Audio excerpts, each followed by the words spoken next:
Hey, Link here. Thanks for joining me for episode 84, where I speak with Jack Breen. In this episode, we talk about their game Giga Sword, how they got into making games, their favorite games, what they enjoy about gaming, their life outside of games, and a few lightning round questions. Before we get started, don't forget there are links in the episode description that you can follow to learn more about Jack as well as the podcast.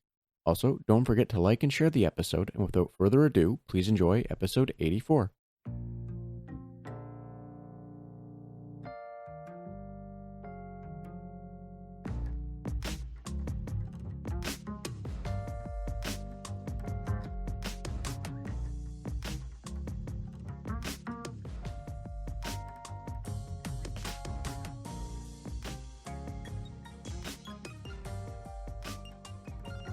Hi, and welcome to the Red Tunic Podcast, a podcast where I look to rediscover what makes gaming fun and enjoyable by having a positive conversation with those related to the industry. My name is Link, and today I'm joined by Jack Breen, currently making Giga Sword. Hi, Jack. How are you doing today? I am doing great, Link. Thank you so much for having me on. Well, thank you so much for agreeing to join me. I really appreciate you making the time, and yeah, so thank you so much for just being here. So, Jack, before we get started, though, would you mind telling me and anyone listening a little bit about yourself or your current projects, or basically what you feel anyone should know if they just wanted to quickly know who Jack Breen was? So I have been making games. Well, I should say I've been working on games, practicing game development since like halfway through high school. I'm 27 now, so it's been about 10 years, which kind of seems crazy to me because it doesn't feel like it's been that long. And in a lot of ways, I still feel like I'm very much a beginner at this. But it's something that I've wanted to do since I was a kid. It's what I always dreamed of doing. And in high school, I started teaching myself how to program and stuff using Game Maker Studio, and I just started making projects. And when did I released my first game in I should know this off the top of my head. I think 2017, I believe it was December. It's just a free game on itch.io. It's called Jawbreaker. I didn't do any sort of huge marketing push for it or anything. It was just the first thing I ever finished and released. And then made some stuff after that. But Giga Sword is what I'm working on right now, and it's going to be my first commercial release. I ran a Kickstarter for it in 2022. Started the game in 2020. Actually had the idea for the game long before that, but that's an entirely different story. But yeah, I'm the only one working on the game. I'm just doing it on my own. It's just it's the type of game that I've always wanted to make. Metroidvania, Zelda inspired. It's got all my biggest inspirations in it. I've had a blast working on it so far, and thankfully and fortunately, the response to it online has been fantastic. So yeah, I'm looking to finish it as soon as possible. It's still a little bit of a ways away, but yeah, that's pretty much what I'm about and what I've been up to the last couple of years. So, thank you for sharing that. And I, sorry, I was thinking of how to phrase that, and I lost myself real quick. I I don't know if I played the demo, if the demo was out before or after your Kickstarter. I think it was the first demo you put it up onto. I want to say it was a Steam Next Fest. Um, and when I tried it, I thought it was a really interesting take that the um that it's because I'm trying to think of how to phrase this because it I don't want to use the wrong words because it'll sound weird if I use the wrong words. But like the intentional slowness, I guess you would say, because you're hauling this big sword that you Hmm. also use for puzzles, and what have you, was a really interesting spin on how most like Metroidvanias would work. So I thought that was a really neat take just because I hadn't seen something like that before done intentionally. And because it was done intentionally, it's thought out and like what you're doing is based around that. So that's a really neat approach. So, I'm looking forward to seeing what comes of it. When it gets released and being able to support it is what I mean by that. And getting to like just see what other things happen in the game. You know what I mean? Yeah, and I'm glad that you picked up on that aspect of it and appreciated it because on my end, I don't know if I would say that I designed it that way intentionally. I mean, I did, but I wasn't thinking of it being like a slow game. I mean, I knew it wasn't a fast-paced game, but I guess I would say, the game is a Metroidvania by definition, but I've started using the term Zelda-like a lot more when I describe it, because really Zelda is a majority of what I pull from when I do the level design and everything like that, especially the puzzle design. These areas are really sort of meant to feel like Zelda dungeons that are interconnected, like a Metroid world.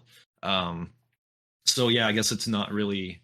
I guess it's no wonder that it ended up being paced the way that it is. And people in the past have said that this game feels very, how would they put it, like that it feels very deliberately designed. Especially in your movements, like you have this big heavy sword, and so when you're attacking and defending, you have to really kind of move carefully. You have to choose your actions deliberately, and not that your character isn't, agile, or that you can't, like, dodge or get out of situations. Obviously, you can, and as you unlock more abilities, you kind of become even more agile.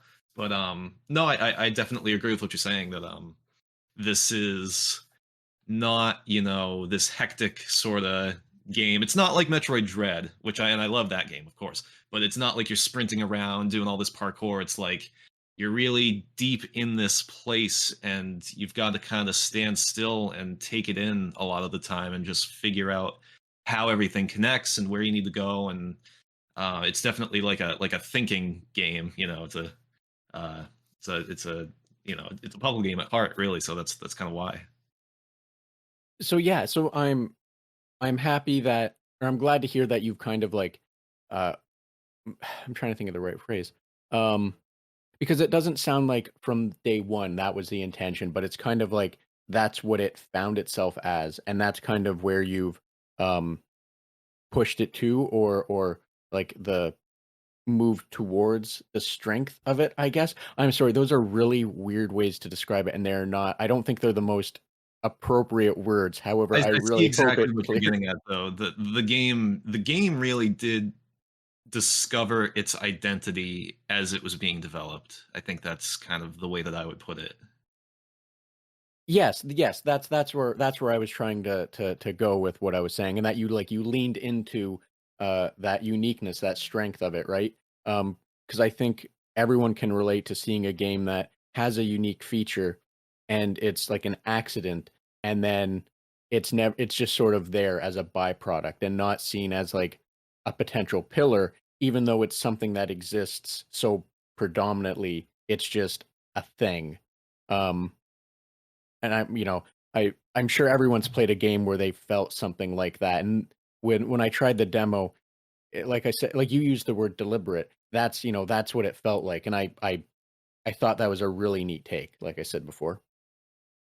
Yeah, for sure. And yeah, another aspect of the game's design that kind of came about that way was, people have attributed it to, not directly to Dark Souls, but that the combat is kind of Souls-like and stuff like that. And that was another thing that I didn't really mean to be pulling from. I mean, I love those games, and so again, it was probably just, it was probably inevitable that it ended up being, Souls inspired to some extent. But between the dodge rolling and just kind of the way the combat feels, that it ended up kind of, I remember the first time, one of the first times I took the game out, publicly, was to PAX East 2020. And there was a very, very early version of the game at that point, but people that were playing was like, oh, it's like, at first they didn't realize they had a dodge roll. Then I was showing them the dodge roll and kind of helping them fight enemies, and they were like, oh, so it's kind of like Dark Souls. And at that time I was like, yeah, I guess it, like, I didn't mean for that to happen, but yeah, I guess you're right. So it's funny how that, tends to happen when you're making something like that, that those subconscious inspirations surface. And that's a really good point to make, just in general for working on things that you don't always intend for something to happen, but just because of everything that you've been taking in your entire life or what have you, you're now at a position where you're just sort of putting out there what you think kind of works or what you'd like to see. And, it's not always apparent what those inspirations are going to be until maybe someone else says, "Hey, this is very similar to this," or "This seems like it has, like, the ideas from this." And then suddenly you go, "Oh, yeah, that makes sense now." Yeah, yeah, like, I've Mhm. had that happen to me a lot. I would imagine, it's happened to a lot of others, and obviously, it's from talking just now, it seems like it's happened a few times with you just for this game. Yeah. Yeah, I think that most developers would be able to relate that it's just you kind of fall into your own style where no matter what kind of game you're working on, you're going to be pulling from your favorite games in the ways that apply to what you're working on. Yeah, exactly. Now, Jack, I am curious just because you had mentioned, you know, um, that you started when you were about 17. We've talked about the inspirations and such behind this, and you've had a few different, well, as you put it exactly, practice attempts, I guess. Yeah. Um, can you elaborate more maybe on, like, what it is that got you into wanting to, like, develop and make the games? And maybe if there is some words of wisdom that you can share from your experiences, feel free to throw them on there as well? Yeah, so I mean, I've I've literally wanted to make video games since I learned that that was a thing that you could do with your life, which, so I don't know how old I was, but single digits. I was probably 4 or 5 years old, and I was like, oh, okay, like I could make my own video games. Like I want to do that. And of course, growing up, I had no idea what went into it. I just knew that I wanted to do it, and that's part of the reason that I've been doing artwork and writing music my whole life was I was always my favorite things to draw were always like game concept pieces, like characters for games, and I would tell myself like, "Yeah, I'll come up with all these characters, and then like in 20 years I'll make the game and stuff like that." And if I was writing music, it was I would always lean towards writing things that would fit more as game soundtracks rather than contemporary style music of you know stuff that was set up that way. Um, so it was always just where my focus was, and I think I had gotten the idea that the path that I would take was that I would finish high school and then go to, quote unquote game dev college, which we can talk about, we can talk more about that if you would like to talk more about my stance on colleges. But you would do something like that, and then I would get like a job in the industry, and then, like, I didn't really know exactly how to picture the process because honestly, I didn't know anything about it. And in high school, I discovered Game Maker Studio, and that was kind of when I realized that like I didn't have to wait to start making games. I could just start as long as I figured out how to program, which was my weak point because I didn't know anything about that. Not only that, but I didn't think that I was going to be able to do it. I was like, I'm not smart enough to write code. Like I just draw stuff or whatever. Um, but I started following YouTube tutorials and everything, and got the hang of it and started really enjoying it. So throughout the rest of high school, I was making demos, and I tried to and I say making demos, but like keep in mind, like every time I made something, I was fully under the impression that I was going to release it. Like I was never making something like, oh, I'm just practicing. Like I was when I was 17, I started making a top down Zelda like that was supposed to be Link to the Past inspired, and I was like, "Oh yeah, like I'm gonna finish this and release it." And not that I was under any impression that I would get a publisher for it or make any money doing it, but I was like fully convinced that I could at least finish it. And then you get like 3 months into that, and you're like, "Oh my god, I no, there's no way. Like I'm not smart enough yet to figure this out. Like I can't do enemies, I can't do cutscenes, like, whatever." But I obviously still had a blast making what I made. I still have all those files today, and then I would just pick something else and I'd pivot and be like, all right, maybe I can make this smaller thing. And so then I started making the space shooter. Um, some of the deepest lore in my career that only the that only the true OG fans of my work are gonna recognize is in 20 I think it was 2016. I actually had a game up on Steam Greenlight, which doesn't exist anymore. Steam Greenlight, that is, the game still exists on my computer, but um back when Steam Greenlight was a thing, I had a game up called Shooty Space, and that was really like the second or third game I ever tried to make. It was a space shooter, so it was like vertical scrolling, whatever. that whole style, like a shoot 'em up, where you're flying through space, shooting stuff, and then the way that the levels would transition was like, and this is a complete side tangent, by the way, so forgive me. You would enter these huge. So, like, if you've played Star Wars Battlefront 2, which is relevant again because they just re-released it, the way that you can like fly inside the ships and then land and get out and shoot people, whatever, you could do that in this game. So you would fly your ship into a bigger ship, and then the pilot would jump out, and you would play as the pilot, and those sections would play out kind of like Enter the Gungeon or Blazing Beaks or Nuclear Throne or one of those kinds of games. And then you would get to the end of the ship.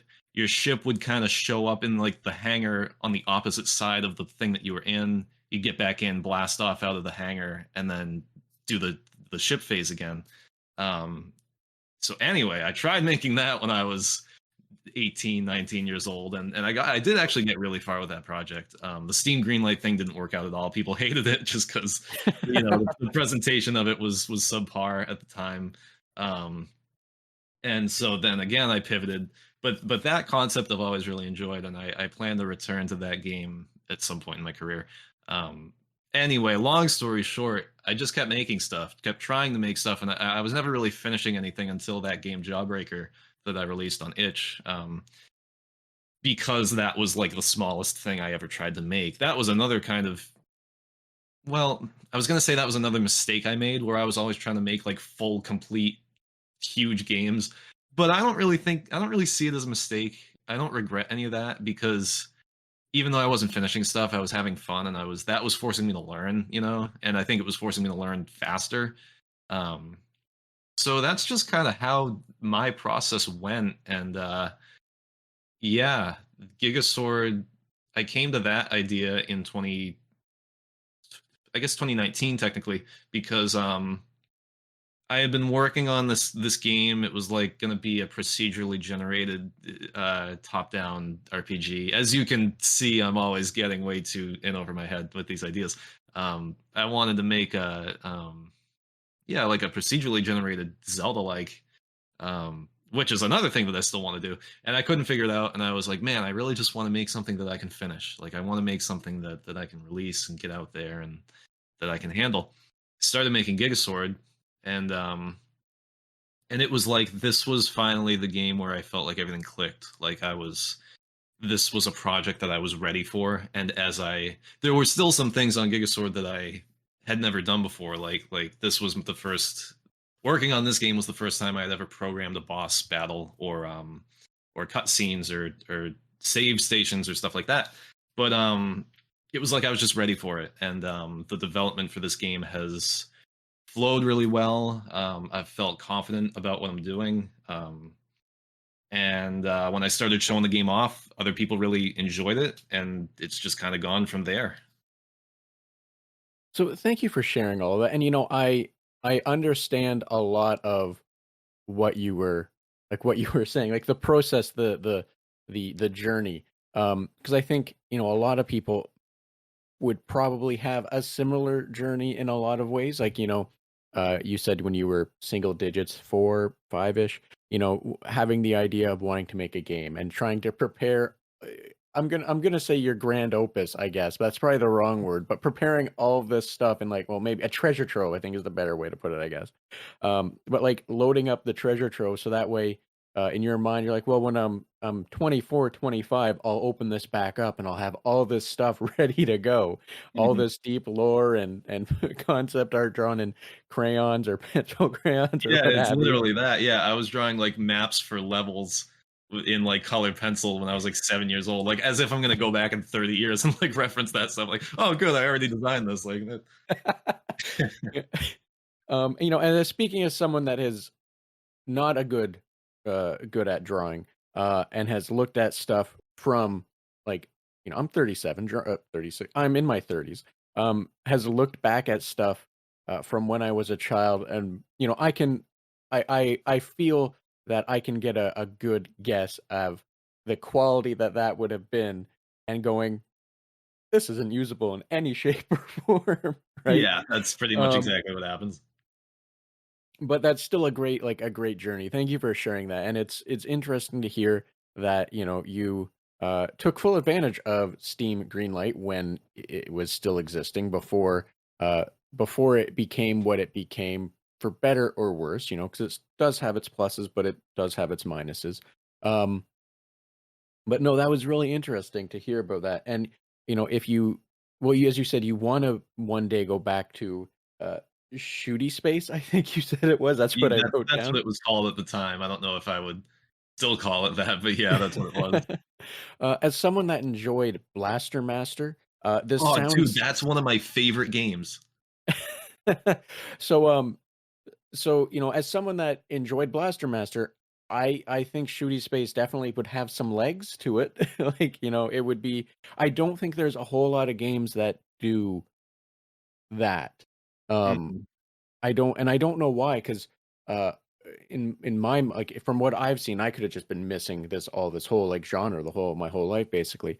But Blaster Master is pretty unique to only Blaster Master, right? So if that's your intention after Gigasword, you might be able to get ahead of a trend that pops off or something. Yeah, maybe the chance is always there, and it's great that you bring that up because first of all, yes, I think that the inspiration from that game definitely seeped its way into Shooty Space, but it's also seeped its way into Giga Sword because Giga Sword kind of acts the same way. Like when you have the sword, that's you in the tank, and when you don't, that's Jason on his own. And designing Giga Sword from the get go, I had most of the areas planned out. I didn't have all the mechanics set up very early on. But one of my first ideas for the game was like, when you play Blaster Master and you go to the water level, and there's that section where you spend like you almost play that whole level without the tank, and that's what makes that area unique because most of the time it's like half and half. And the other thing that makes that area unique is that normally if you're Jason, you're in those those top down segments, but that game has you playing as him in the side scrolling segments for like very elongated periods of time. And so that I knew I wanted to do something like that for Gigasword. I was like, I'm gonna have a water area where like you leave the sword behind and then you don't see it for like a while. And I did end up doing that. So it's funny that you bring that up because yeah, that's a huge source of inspiration for me. And I think that you're right. I think that is still today an untapped genre. Like you will see people um still makes it like Gato Roboto. I don't know if you've played that, but that's a very Blaster Master sort of inspired game. You play as like a cat in a robot suit, and the cat you can jump out of the suit and play as the cat, and then you only have like one hit point. But you need to do that to crawl through tunnels and tight spaces and air vents and stuff like that to get around certain areas. So that game was another big inspiration for Gigasword as well. But yeah, I think that genre deserves more attention and has still some untapped potential to it. I was just sitting thinking about Gato Roboto because I beat that game. I thought it was a great game, and now I'm starting to realize you make a good point that um that the idea of what Master Blaster is, or Blaster Master, sorry, um is that it is kind of like tank mode and then the top down, but then also, the moments where you're not playing in the tank and you're incredibly vulnerable. Um, that those kind of inspirations are seen elsewhere, but the idea of a Blaster Master game in the traditional sense may not exist outside of Blaster Master itself. But existing with those inspirations is, that's a good point. I never thought of that, and how that can actually like mirror itself into other ways, and how we like people choose to interpret or implement, right? So that's a good thing to point out for that, but also an interesting uh concept to have, or concept, an interesting inspiration for going into for Gigasword as well, just because when you put it that way, it makes a lot of sense that like just the dynamic and the back and forth of how that would work, and especially as you said, the direct call out to the water level, where it's a big thing where you are incredibly vulnerable without your tank for an extended period of time, right? Yeah, yeah, I think you make a good point that like if you were going to make a game inspired by Blaster Master, the most obvious way to do that would be to literally copy the gameplay beats of like side scroller and then switch to top down and whatever. But I think that the the deeper underlying concept of the game is you have this tool, you have something that allows you to fight that you need, that you can't just go without, but you have to purposefully make yourself vulnerable in order to proceed. And then taking that one step further, is that thing that makes you stronger a physical thing that you need to that you're going to need to bring with you? Like in Gato Roboto, you don't really just have one suit. Like you can kind of just always get the suit. I think it's at the save points. And then there's like the submarine suit, so there's like other things to pilot and get into. Whereas with Blaster Master or with Giga Sword, you've got this one object, and you need it to be wherever you're gonna be, and you need it to be where the enemies are, because if you don't have it, then you're gonna be in big trouble. So yeah, like we said, I think there's a lot that you can do with that space.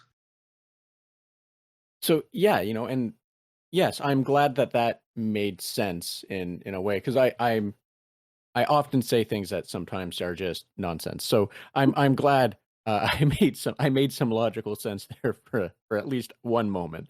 Um, Now, Jack, you've talked about a few different games that you've really enjoyed or that have inspired a lot. Blaster Master, Dark Souls, or the Souls genre, what have you, and Zelda. I'm wondering if, like, out of those, if those are like what you would consider your favorite games, or are there other games that you'd consider your favorites that might have also inspired you to want to be in this field, making games and whatnot?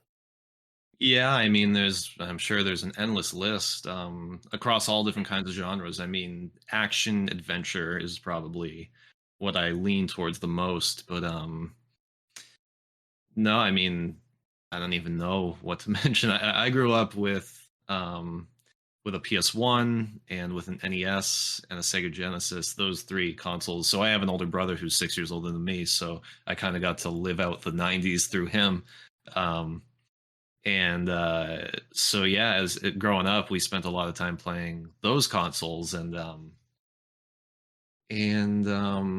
I mean, one of my favorite games of all time. It probably is my favorite game, which of course, as gamers, it's tough for us to pick one game. But I'm very partial to Mega Man Legends on the PS1, and I don't really know.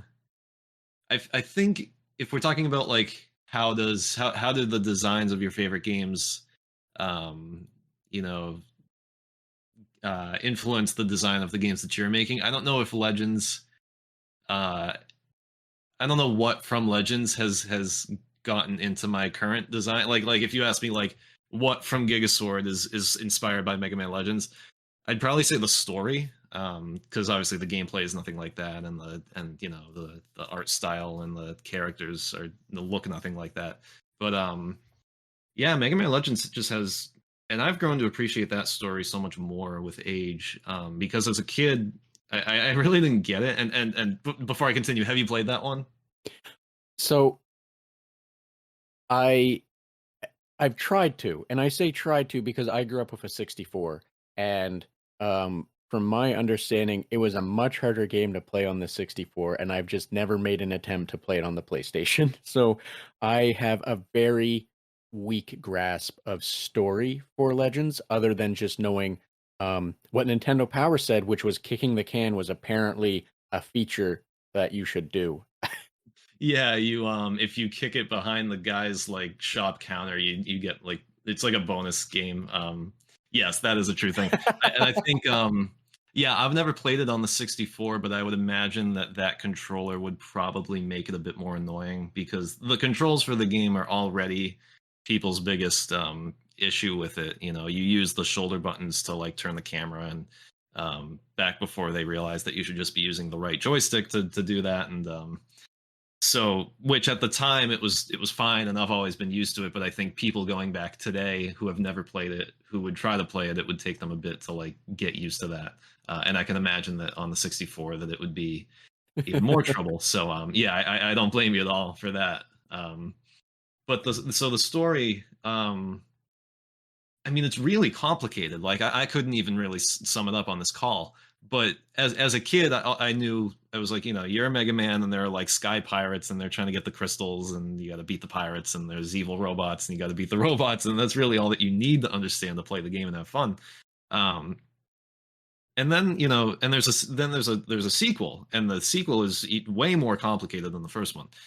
And as I got older, I usually like replay both games like every couple of years of my life. And then all of a sudden I'm 18, 19, 20 years old, and I'm playing these games, and I'm like, I still don't get it. Like how, like I'm like a full grown adult. Like what's going on? Like why, then I'm looking it up, and I'm watching the cutscenes on YouTube, and I'm reading like synopses, and um yeah, it's like there's still stuff I don't get, but it's a really profound story. Like it's essentially about like humans leaving Earth and then like recreating themselves because they like uh it's like an Elysium complex, which an Elysium is a location in the game. It's what they call their moon. Humans left Earth and became perfect and became robotic and everything like that. But then they lost meaning to their lives because there was no more you know, uh, hardship essentially. And so there's like the last real human makes it his like life's mission to like recreate humans as they're supposed to exist. And then he sends those new humans down to populate the earth. Um, and it's much more complicated than that. Like Mega Man himself is essentially like there are like other Mega Men, like there are other people with that name. I don't know. It's especially in the sequel, it gets really complicated. But so just as I got older, I was like, that's such a I don't know that and again, I'm sure it just has to do with the fact that it's one of my favorite games. But like, I've really latched onto that story, and a lot of the stories that I tend to come up with for my games and my projects, it often involves like those kinds of themes, like it's always very like grand scale. Like I don't write a lot of stories that are like it just takes place in this one little spot, and it's like this thing. It's always like the entire fate of the world and all the other planets around it are like always come into play, and humanity as a concept, and stuff like that. So yeah, that's one of my favorite games, and just to name one of them, but that is a ginormous source of inspiration for me.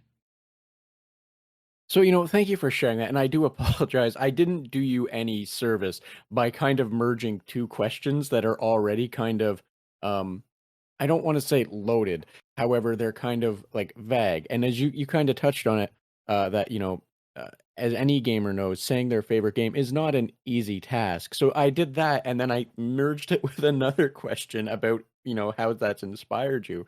So my apologies for making an already hard question harder. Um, No worries. but yeah, I'm not aware of the story, so I'll trust everything you have said for the legend story. However, I will say, uh, as someone who has played a game before and then read something from someone else and been like, "Wait, what?" And then you go looking and you're like, "Was I asleep for this whole game?" Like, you've watched all the cutscenes, you've read everything, you've talked to all the people, and then people are just dropping all this lore or what have you, and you're like, "Did did I play the right game?" And you like, "Oh, you double check the game, like, this is the same game, like, what the hell is" So, I can relate to that on a very deep level because 'cause I've had that happen several times, and my end result is, well, that's crazy. I'll give the biggest example is Kingdom Hearts, because anyone that's played Kingdom Hearts knows Kingdom Hearts is crazy. Uh, and it's, so much stuff gets kind of said to you that at some point you just step back and go, sure, all of this makes sense. And then people are, pulling all this other information. You're like, okay, cool. I did not get any of that. This is wild. And it's always an interesting thing to see all of the stuff that you missed, or the stuff that was just presented in um, uh, such a way that's difficult to follow? I'm trying to think of the best way to say it without saying nonsense, but you know what I mean?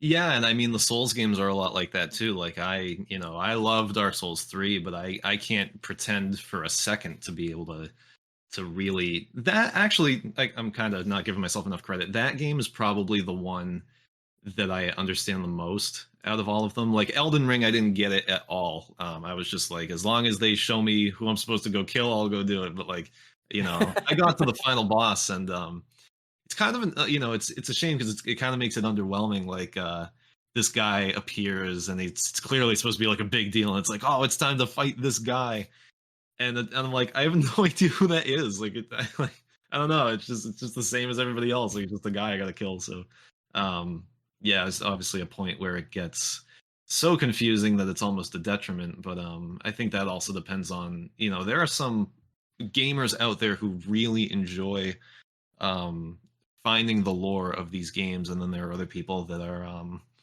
they don't want to have to do that extra work. They'd rather have the story just kind of fed to them. And I probably lie somewhere in the middle. Like I'm willing to do the work to figure out the lore if I'm really invested in a game. But it's always kind of just dependent on which game that is. So yeah, it's kind of a fine line to draw. Yes, I understand and agree completely. I'm the same way. I lie somewhere in the middle. Now this just made me think of this, and we don't have to spend too much time on it. It's more just a quick question. But do you like anime? Are you familiar with One Punch Man? If so, I've only ever seen the first episode of that show. I enjoyed it. I never went back and watched the whole thing. I'm not I'm not like as into anime as as you'd probably expect, given that I'm into all the other stuff that people like us are into. I love Attack on Titan. It's one of my favorite forms of media of all time. I love Dragon Ball Z, One Piece, and I've watched a couple other shows here and there, but yeah, I really haven't watched like a lot of stuff. There are a lot of like classics that I've totally missed. so there was a very specific reason that I've asked this one, and it wasn't to try and make you feel called out for not watching Yeah, anime or what have you. But no, the just for everything you just said, one of the premises of One Punch Man is the main character, Saitama. He more or less doesn't care about the grand workings of the world. He's someone that just got strong and is strong because he wants to arguably do good, but also get good sales on, groceries or what have you. Like his two priorities in life are making it in time for the sales on eggs and such, and also trying to do good. But he doesn't care about everything else. So often you'll see him fighting someone or about to fight someone, and they're doing their whole monologue about, the big grand plan they had, the evil, and they're going to be doing this. And the whole time he's just sort of like, "That's nice. I don't know who you are. Can you hurry up? I just want to punch you real hard. I have to go buy some grapes or what have you, right?" yeah. And just the way you played Elden Ring just very much reminded me of that. And that's where I was going with that one, just because it is it is a I don't I can't think of many games where that's an intentional thing, right? Like getting lost and not fully understanding everything. I can't think of where that's intentional, where you're just supposed to stand there and be like, "That's nice. Can I hit you with my sword now, please? I gotta go. I got stuff to do," right? Mhm. Um, but anyway, sorry, that was just meant to be a quick little tangent. If that sounds interesting, One Punch Man is also quite amusing. Um, but I'm not gonna try and sell you on that. Just throw that out there and move on. Um, Now, I am curious about this because you've said a lot of different things for the games that you have enjoyed or your favorite games or what have you. Um, and I'm wondering, what is it that makes gaming enjoyable to you? Because you had mentioned that the one of the things that you enjoy or you like the idea of in Legends is like the grandiose story and how that's influenced you and how that's something you've also tried kind of thought and put forward for your own stuff. Um, so yeah, so I'm more just wondering, like, as a whole, is there something in gaming that you enjoy more than others or above all else? weird phrasing, but I hope that translates. Yeah, I see what you mean. I I mean, I really like exploring, and I think an issue that so let me dive into a very specific issue that this makes me think of. Um, open world RPG is like that's the big AAA genre right now. It's been like the leading AAA genre, arguably. I don't know if I'm not referencing any official stats on that, but there have been a lot of big AAA open world games within the last 10 years, and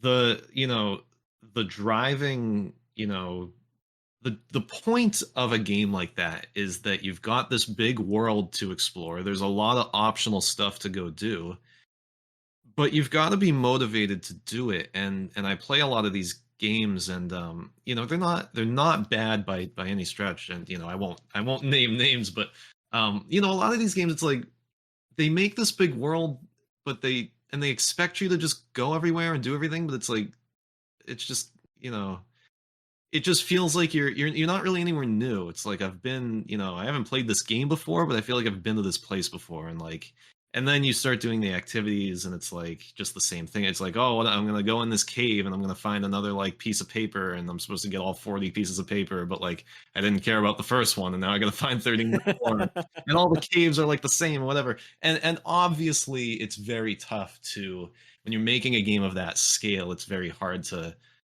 not reuse assets. And I think like Elden Ring did not have this issue. I think they did it really well, where they did reuse a lot of assets. Like if you go down into like a crypt or something, it usually looks they all those places look the same. It's like blue candles, stone walls, whatever. Or if you go into a mine, all the mines look the same as well. But they've all they're all clearly you know designed by hand. They all feel a little bit different. um and so again, that's really hard. And the smaller that your team is, the harder that something like that's going to be. But to get back to your original question, like I love like I get as much enjoyment out of exploring game locations as I think I would like seeing places like that in real life. And I think to your brain, it really is treated the same way. Um, so, for instance, like going back to Elden Ring, when you go down to Siofra, if that's what it's called, Siofra River, for the first time, and for people that haven't played the game, it's like you go down into this cave, and it's this ginormous, huge underground place, and the ceiling looks like the night sky, and I forget. I don't know the lore reason for that. It's like it's not actually stars, it's like just stuff floating in the air. But you come down to this cave, and you're underground, and then you're greeted to this like blue and purple, extravagant like night sky underground with all this like interesting foliage and stuff, and there's water down there, and there's buildings down there. And my jaw dropped. When I went down there for the first time, because I had never seen a place like that. Like that's so cool. And and so I'm not saying like, oh, we need to stop having a forest area and a snow area and a lava area, because like obviously that stuff is always just gonna exist. And I'm not saying that we should stop doing that. But I think when you have just all these different kind of open world games to choose from, that now that's kind of where the battle is. It's like if you want people to be motivated to explore your world, like you're gonna have to kind of approach it a little bit differently. Like you can't just and maybe that's not even up to the way that you design the areas specifically. There's a lot that you could do to fuel inspiration, and I mean that's a topic that's an entirely different topic, and something I could go on about for probably an hour in its own right. But yeah, I'm sick of these games that just expect you to want to explore it. It's like, and then they don't offer any motivation to do it. It's just, I feel like that's an issue with a lot of stuff. And in this age right now that we're in, where we have an endless amount of open world games, I feel like you're just seeing that more and more. And then the ones that are actually interesting to explore stand out all the more because of that. So I guess I couldn't have got pretty far away from your question there. That's just me kind of ranting about an issue that I have in the industry and something that I'm trying to it's something that I'm trying to learn for. I'm not really trying to bash other developers for doing this. I'm not saying that like, oh, they're not good enough or anything like that. That's I would never say anything like that. This is just something that I've noticed that irks me. And so as a developer, I'm trying to be conscious of that as and obviously I haven't made an open world 3D RPG yet in my career, but it's just something that I've begun to think about a lot is like how do you really fuel motivation for exploration?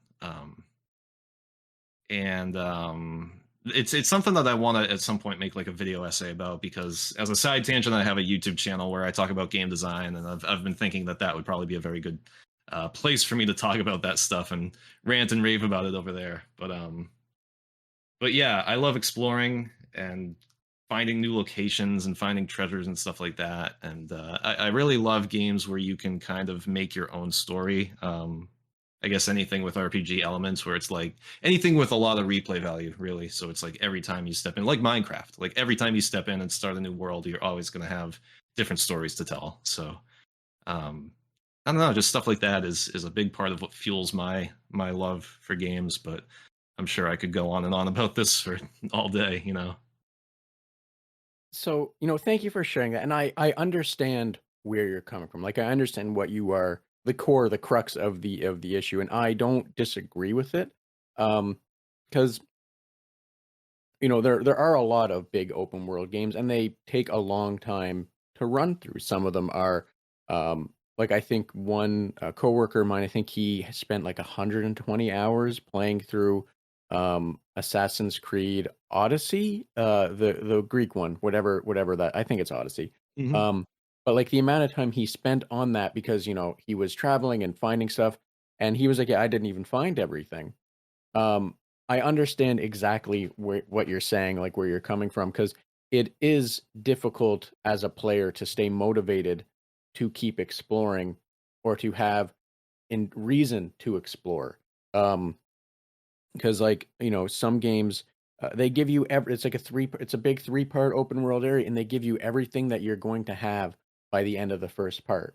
And it's like, okay, so I have like 30 or 20 to 30 more hours each area where it's more of the same. Like how for me that's a wall for me that I can't like I put the game down. I'm like, well, I'm gonna move on because outside of the story, I have experienced everything, and the story isn't always enough to push me because if it's just more of the same for another 60 hours, that's that's a hard sell, right? Yeah, absolutely. From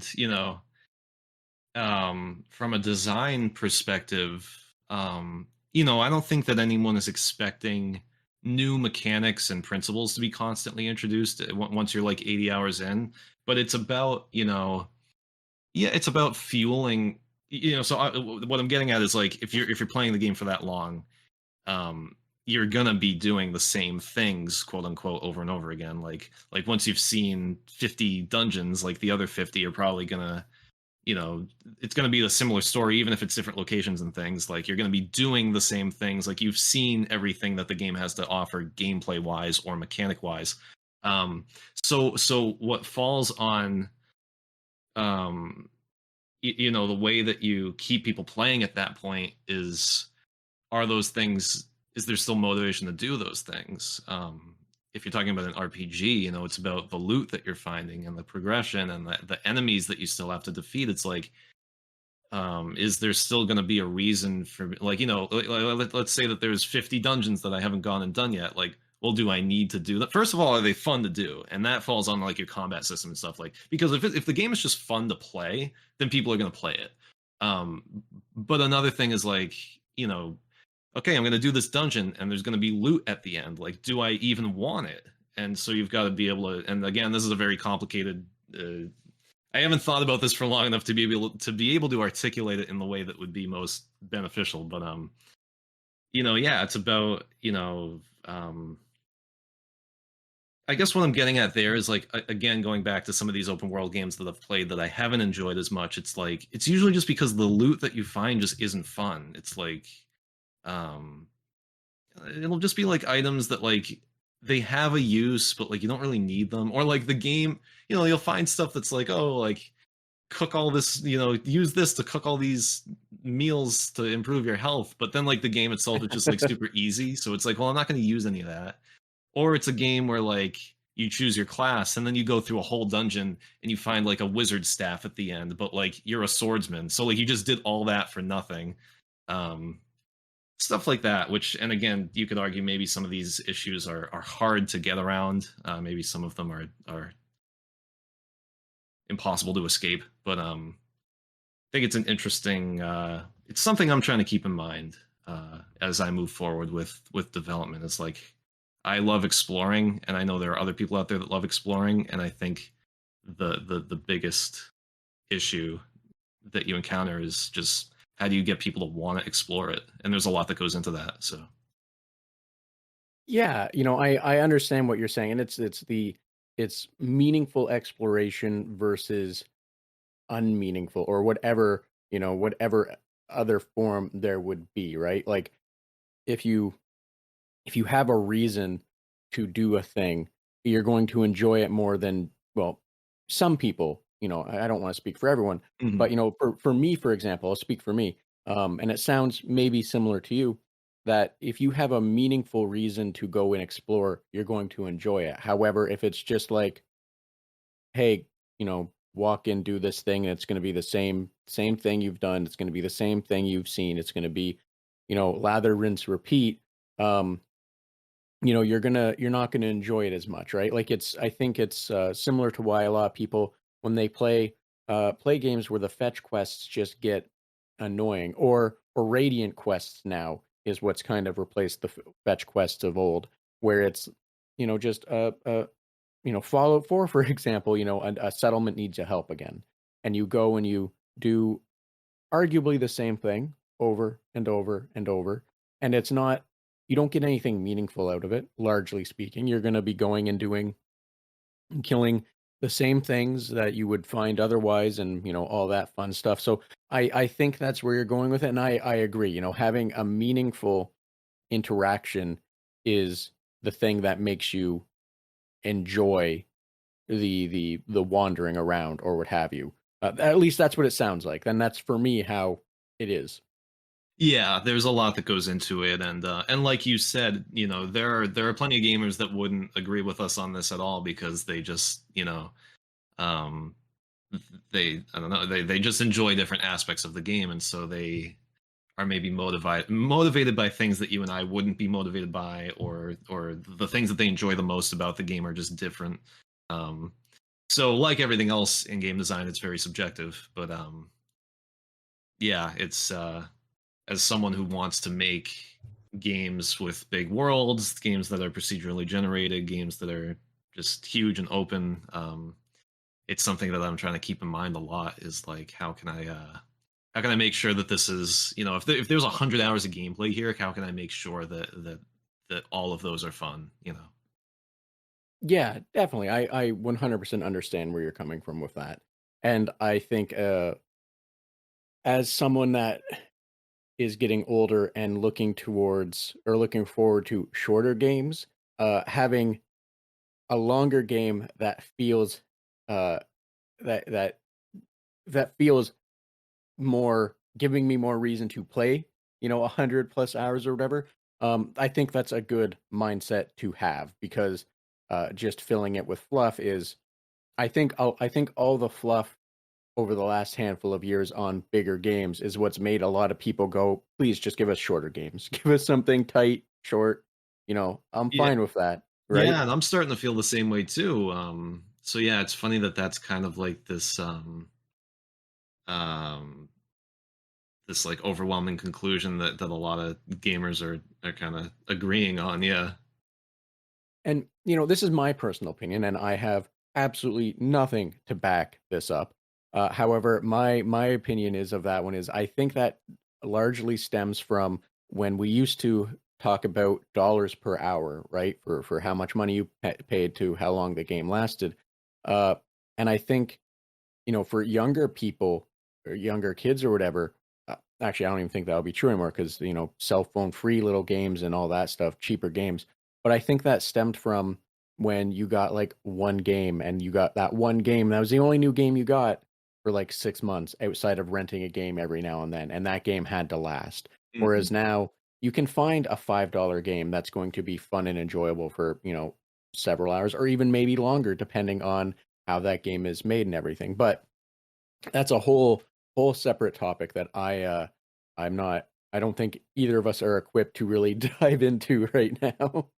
Yeah, I see exactly what you're getting at, that like, and I think another part of it is just that there are so many more games available to us now, than there were, back in the 90s and early 2000s, where, yeah, like you're saying, like back in the day, like how many games came out every year that you were really excited about? It was probably only a handful. And so you would get something. And of course you're a kid too, so it's like you can't just go out and buy whatever you want.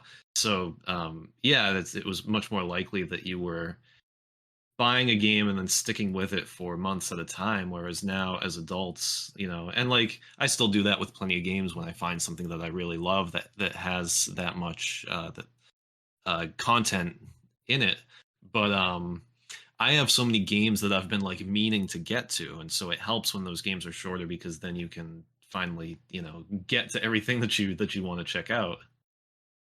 Exactly. And uh, Jack, I think speaking on the topic of getting to games and trying to make time for that or like, the backlog and everything. I'm wondering what you do outside of games that might create a uh that might make you split your time from being able to work on that backlog. Like so basically what I'm asking is, what do you do outside of the backlog and how do you relax? I work out a lot, so I'm really into lifting. My older brother is as well. So we spend a lot of time at the gym. Um, and I love playing music, making music, drawing, stuff like that. And I mean, I'm kind of a workaholic, so most of my time is spent handling my responsibilities. And once you get into adulthood, you realize just how much of your time is spent up grocery shopping and cooking food and doing dishes. That's probably like 50% of my time now. So that's a lot of fun. But I'm the type of person that like I walk into the grocery store and I'm like, I cannot believe I'm here again. Like I was just here. Like why? So I deal with that a lot. But no, in terms of relaxing, it's yeah, I'm a very, anything creative is usually what I lean towards. My brother and I just we just got back into Warhammer 40K for the first time in a lot of years. When I was a kid, I used to be into painting the miniatures. I didn't know how to play the game, but I used to just buy Space Marines and paint them because I thought it was cool. And and then we started getting back into it. Actually, what really got us back into it was when Bolt Gun, that game, when that game came out about a year ago now, maybe a little more than a year ago. We got that and played it, and started just like watching stuff on YouTube about 40K, and then just kind of slowly started getting back into it. And now we're painting again, and I bought one of the rule books so that we can learn how to play. And so yeah, anything like that, just like art related or building stuff or whatever is always kind of stuff that I've been into. So, that's great to hear and thank you for sharing that. And, I part of me can't help but say I wish your wallet the best of luck. Yeah, um, thank you. like, I think that's the nicest thing you can say, or the best thing to say to someone that says, "I'm getting into Warhammer," you Yeah. know? Yeah, most Warhammer 40K fans are like a few purchases short of needing an intervention, yeah. Yes, I know someone, that was t that I think they're trying to get, and I don't remember the right terms, but they're trying to get their 2nd big giant mech for the, for the, Imperium for that the Ultramarines, I believe, pilot, like the giant mech that's, um, like more than half of your army cost. I think they're trying to get a second one for some reason that I don't understand, and the new version or something like that. Yeah, it's Um, kind of the thing that looks like a big knight, right? Yeah, but it's like a giant thing. I think they are firmly into the territory of an intervention is necessary, but, Yeah. I'm not gonna be the one to give it to them. Well, and it's funny too because like I'm not really in a rush for any of this. Like I haven't even gotten the chance to sit down and paint in a few weeks, and in terms of when I'll actually have time in my schedule to like play the game, I have no idea when that'll be. But like I don't care at all. I'm just kind of like accumulating the minis right now and the paints and just like kind of slowly getting the stuff I need.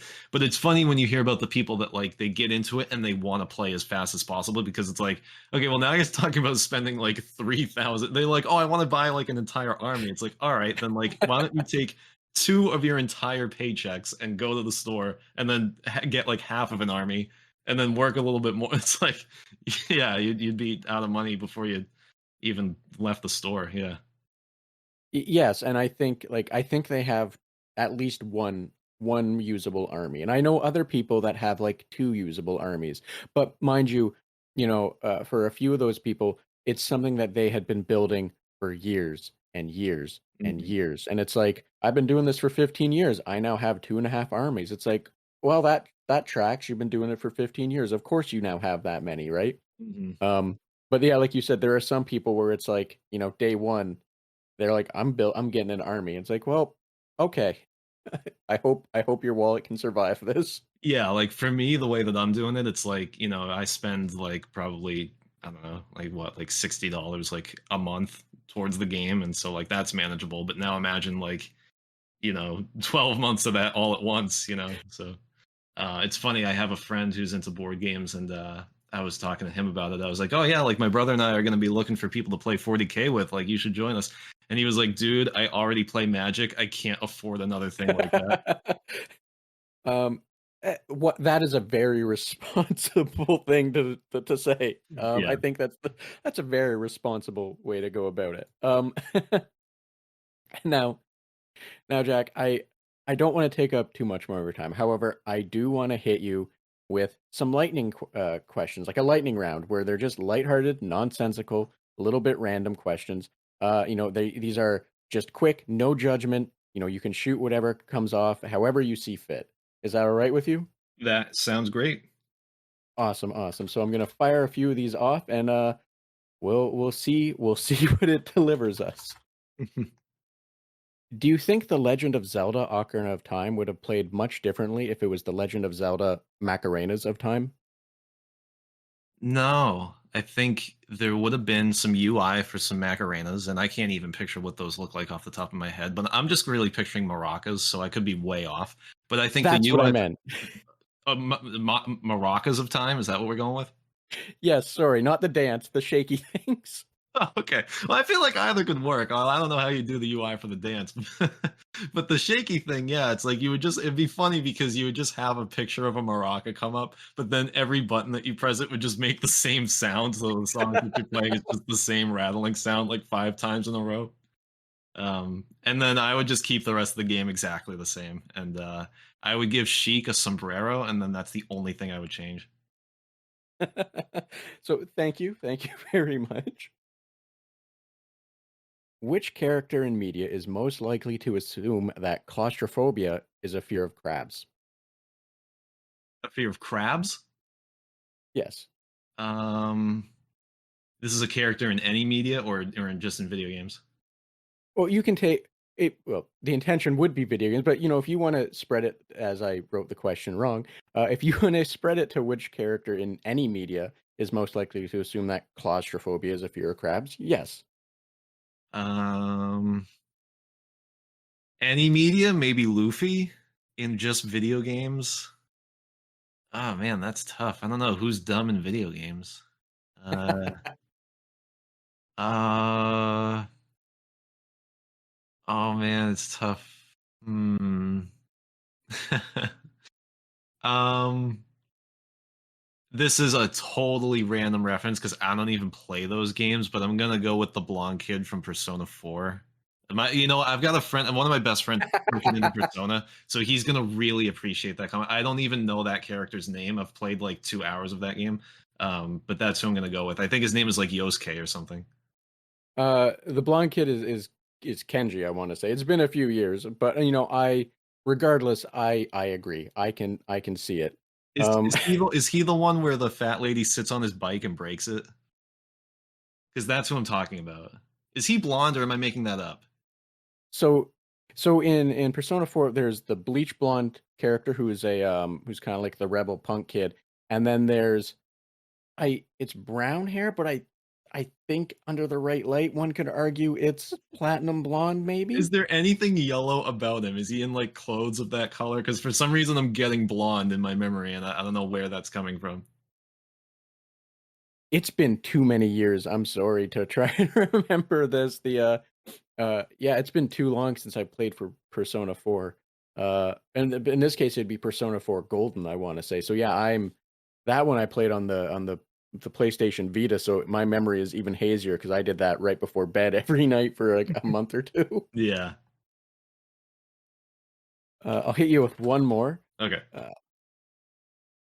if the graphics of the first game you played were swapped with the last game you played, which game do you think would be better? Um. So taking those two games, so the graphics are swapped. I see what you're saying. Okay, so all right. First, I think the first video game I ever played, it was either, and only OG fans remember this, it was either Mega Man Dr. Wily's Revenge on Game Boy, or it was Six Golden Coins on Game Boy. Let's go with Mega Man because I think it was that one. And the last game I played was just like in terms of chronological time, literally the last game I played was Pokemon Pearl because I'm currently replaying that on my 3DS. So if you swap those graphics, really nothing changes. Because Pokemon used to look like that, and Mega Man games looked like that a few years later, so that would kind of work out pretty well. If you swap it with the game that I normally play, that would be Rocket League, and Dr. Wily's Revenge with those kind of graphics would be sick, and I would buy that in a heartbeat. And Rocket League would not work with Game Boy style graphics, and I think that would be a huge issue. I think that my score ratio would go down significantly. I would be throwing the controller through the screen before the first minute was done, and I think we'd have a lot of issues. So I think that's the answer I'm going to go with. So thank you very much. And now in this case, I think you meant you'd be throwing the Game Boy through the screen. All right, yeah, yeah. I'd be throwing the Game Boy through my TV, which would just be off in the corner. Such an odd thing to aim for when you're Yeah, mad and throwing the Game Boy, right? I need to break as many screens as possible in my house in one fell motion. Look, I have bad news for you. As someone that just cleaned up their original DMG Game Boy and replaced the screen protector, that thing would not break. That thing would take it like a tank. Yeah, I'm sure that it would. Yeah, A few scuffs and it would turn right. It would still be on. It would still just be yeah. chugging And nothing. away. The Game Boy doesn't even turn off. It just goes through the TV like a brick. But no, Jack, thank you very much for participating in the lightning round. Now, as I said, I don't want to take up too much more of your time. However, if there was anything else you wanted to, discuss, a cool game you wanted to throw out there, what you're currently doing, or something you just feel more people should be aware of, by all means, the floor is yours. As well, please let everyone know where they can find more information about you, and I'll include that information in the episode description. Yeah. So like I briefly mentioned, I have a YouTube channel. It's called Hybrid Plays, and my goal on that channel is to discover the hidden gems of the indie scene. So what I try to do is I go on Steam or itch.io, and I just find like these obscure games that look really cool, and I play them. And if I enjoy them, and if there seems like there's something really unique about them, then I'll feature them on the channel, and I'll make like kind of a short video essay, kind of talking about the design of the game and try to just teach about it from a developer point of view. On the same channel, I'm also trying to provide tips for developers in terms of how to improve their artwork or their programming or stuff like that. So that channel can be found at Hybrid Plays on YouTube.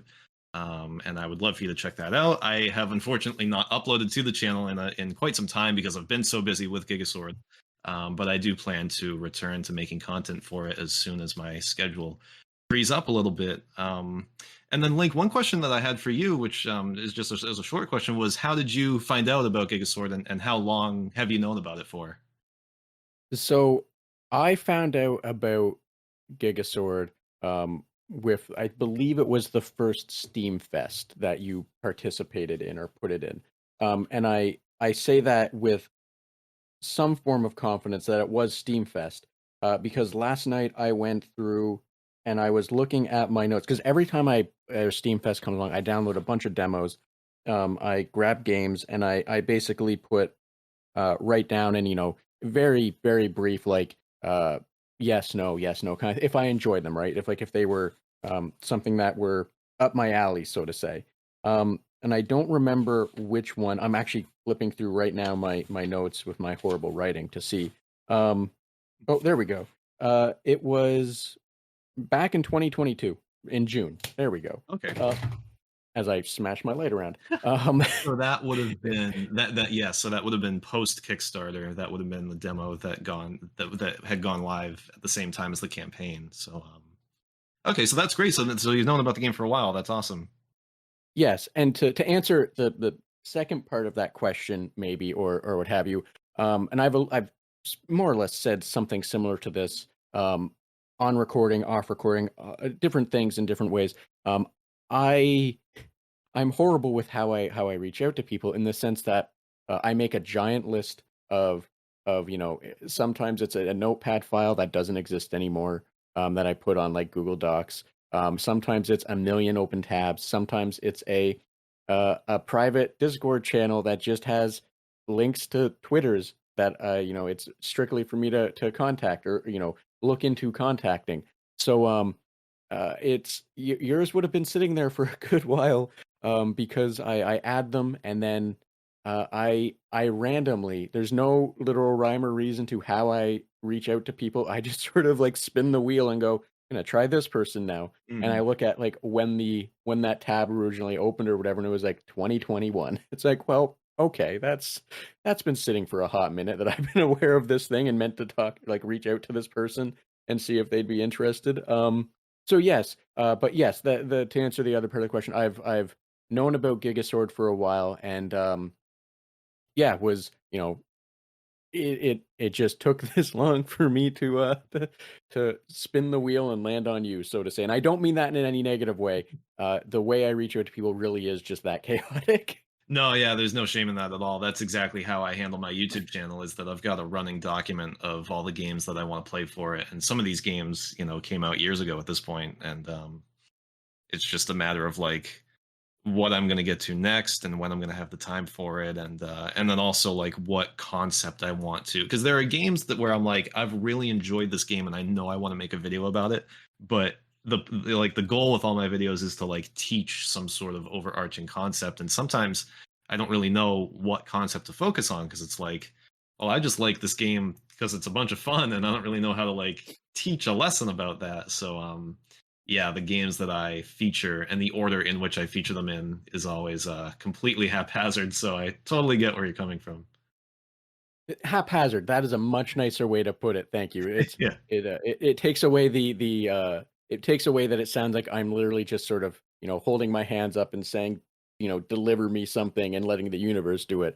Yeah. It's haphazard in how I do it, and sometimes I feel really bad about it just because, sometimes, like Gigasword, it was something I tried ages ago, and just it got added to the list of people, developers to try and harass to see if they would like to be a guest, and then it just more get added and more get added, and then I think at one point as well, um, Twitter went and did what they did, or what have you, and it made it a lot harder to reach out to people, so that also became a whole thing. Anyway, I'm saying too much to try and like elaborate on something that doesn't need it, but yeah, no, it's yeah, it's incredibly haphazard. But I'm glad that you understand the nature of the haphazard of, oh, I'll do this time, and just seeing how it works.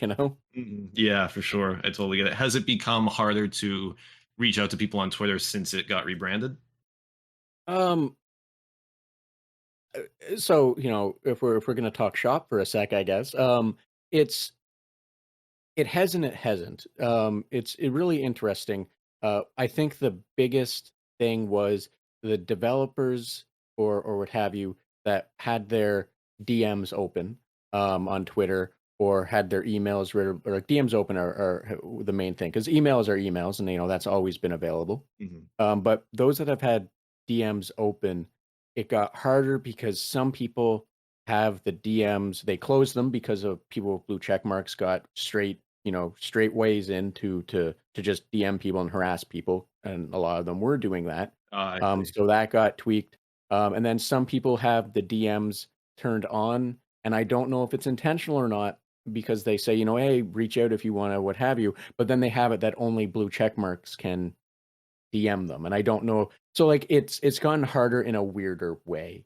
Um, Yeah. Mainly because like there's the not knowing if it's an accident or what have you. So, kind of, but like, you take it in stride, you treat the haphazard scrolling as it is and you know, work through it that way. And for the record, I am trying to get better by not just being as haphazard. However, um, that then negatively weighs people that are games and such that I put on the list much earlier because now they're deeper in the list. So I have to like try and balance, scroll up for 5 minutes, pick someone from there, scroll down for 2 minutes, pick someone from there, scroll another down to the newest pile. So, it's a whole haphazard process regardless as how much I try to not have it be. Yeah, for sure. Yeah, no, I totally get what you mean.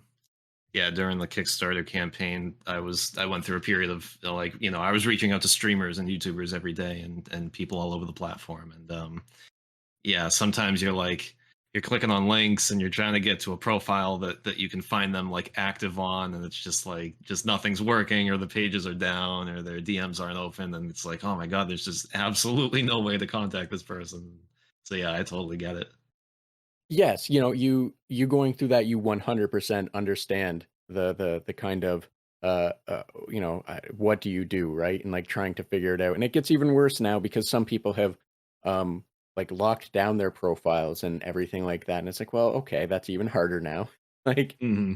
um anyway, yes, I don't know I don't remember what the original question was. Yes, it's not harder, it's just changed. And Yeah. it's a new way to do it, I guess, when it comes to reaching out on Twitter.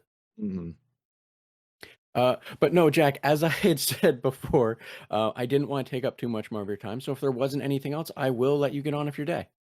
Yeah, I think that's it. But it's been a pleasure to be on the show. It's been a pleasure to talk about some of our favorite games and childhood memories and things like that. And because yeah, I mean that's I'm sure you hear this from a lot of developers, but that's like the reason that we create is just you have some of these favorite memories from these games that inspired you so long ago. And I think that speaking for myself, that's what I'm trying to invoke in my work is just to tap into that nostalgia, especially, and recreate it for the newer generations. So, but yeah, going back to Giga Sword, hopefully that will be out, before long, as I continue to work on it and nail down some publishing stuff and do some, secret business plans in the background. And whenever it's out and ready, I really hope that people enjoy it. And I'm very thankful for the way that the process has gone so far, and for the people that have played it and who are excited for it. Always means the world to me when people uh, you know have a positive experience playing it, and when they're excited for it. So but yeah, so it's been good, and we're hoping that it'll continue going that way. So first off, yes, thank you. I'm glad that you enjoyed being here. I'm glad that you were a guest. Sorry, that's a really weird phrasing of all that. But I'm also hopeful for the game, and I wish you the best of luck with whatever backroom dealings or what have you that you are doing to try and make things work, especially in today's world with games where publishing is suddenly getting much harder and all of that. So I wish you the best of luck, and I hope that it goes as smooth as humanly possible. So that way you can get your game out and not, stress out too much about just trying to get this game out there for people to enjoy. Yeah, thank you. That means a lot. And yes, you're right. Publishing is in kind of a weird spot right now. I think that there are a lot of developers, and there are not a lot of publishers with open positions. so it's kind of skewed right now. But yeah, thank you. And again, I'm really glad that you enjoyed the game and that you reached out to me. It's been a pleasure to be here. And as soon as there's any major news about the game, you'll find out through all my channels. And for anybody listening, if you guys are interested in the game or me and want to follow me, I'm pretty active on Twitter. It's at hybrid underscore games underscore. There's another underscore after games because probably because it was taken back then or something. I don't remember. Or I was just trying to be unique. Who knows? I don't remember. And like I said on Hybrid Plays on YouTube, any sort of major news updates will be through there on YouTube. And you can find all my other avenues like my Discord server on my Twitter, stuff like that. So for anybody interested, I encourage you to come follow us over there and to stay updated. Awesome, and thank you. And like I said before, all of that will be in the episode description. So if anyone wants to have an easy way to do that, they can just click right through, and they'll get right to where they need to be to get it, to see the YouTube and to see the everything else. And if you go on the YouTube and you find the video of me in the banana suit, you will get to see me smash a lot of dishware with a baseball bat. It has nothing to do with video games, but it is on there and you can find it. So, in case you needed any more encouragement to check out the channel for anyone listening, I highly encourage you to watch that video first. In fact, I encourage you to find that video and send it to your grandparents and see what they have to say about it. You know what, Jack? Just for you, I will explicitly make sure that that video is linked, so that way it is easily available and people don't have to search. See, that'll be really funny for the people that listen to this that don't get this far into the interview before they click that link. So they just expect to see one of my video essays and it's just that instead. You know, I think that's perfectly fair. They'll Yeah. they'll get here eventually. They'll understand. They'll figure it out. They'll be fine. But, as I said, Jack, I don't want to take up too much of your time. So if there wasn't anything else, I will let you get on with your day. Absolutely. Yeah, that's I think that's everything. So once again, thank you for having me on and um good luck with this podcast. I hope you continue to have some interesting, fun-loving people on here and I'm excited to see where that goes for you. Well, thank you for the kind words. I very much appreciate it. And I also like I said, wish you the best luck and look forward to seeing what you do with Giga Sword and what you do with after Giga Sword, whether it's shooty space or a different variation of.